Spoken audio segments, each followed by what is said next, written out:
Hello, I'm Fr Paul Nicholson.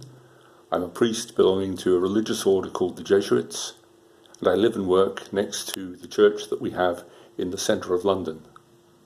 I'm going to be reading to you from chapter 77 of God Speaks to Children, the Child's Bible of the Aid to the Church in Need. And chapter 77 is called A Blind Man Believes.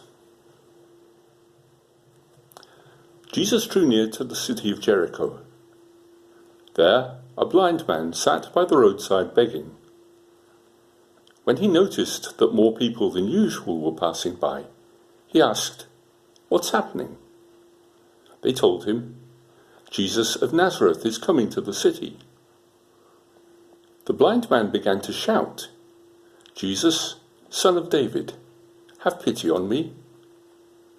The people going in front of Jesus scolded him, "Hold your tongue, be quiet." But he cried out all the louder, "Son of David, have pity on me." Jesus stopped and had the blind man brought to him. When he stood before him, Jesus asked, "What do you want me to do for you?" The blind man said, "Lord, I would like to see again." Jesus said, "You can see. Your faith has healed you." From that moment on, the blind man could see. He went with Jesus and praised God. All the other people there praised God too. Do you have a good imagination? I bet you do. I bet when you read an exciting story, or maybe somebody reads an interesting book to you, you can really picture in your mind's eye what's going on, the people and what they're doing and what they're saying. Well, this gospel passage that we've just heard is a great one to come to with your imagination working well. It starts with a blind man, Bartimaeus, on the outskirts of a city called Jericho. Just close your own eyes for a moment and see if, in your mind's eye, you can get a sense of what that story's saying. The blind man's on a dusty road. It's hot. There's a big crowd around. What does that feel like? Have you ever been in a situation like that? And then Jesus comes along. And because the man's blind, he doesn't know what's happening at first. He has to ask people. But he's heard of Jesus of Nazareth, and he knows that Jesus might be able to help him. So he starts shouting from the middle of the crowd. The people try and shut him up. Maybe you've had that at times. People saying to you, "Be quiet, don't make so much noise." But the man just shouts all the louder. He's very much wanting Jesus to hear him. And then Jesus calls him forward. And he says to the man, "What do you want me to do for you?"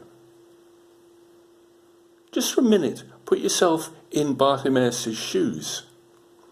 Imagine you're standing there in front of Jesus. And Jesus says to you, "What do you want me to do for you?" We know what Bartimaeus' answer is. He wants to be able to see because he's blind.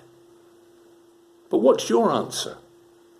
What do you want Jesus to do for you at the moment? Maybe you need some help from Jesus. Maybe you want him to be your friend. Or maybe you want him to help somebody who's important to you. Your parents, or family, or some friends. Maybe you need Jesus to give you some help at school or at home. Just for a moment now, at this point in the story, give your own answer to Jesus. Tell him what it is you want. And Jesus says to you, just as he says to Bartimaeus, "Of course I want to help you." For Bartimaeus, that means he can see again.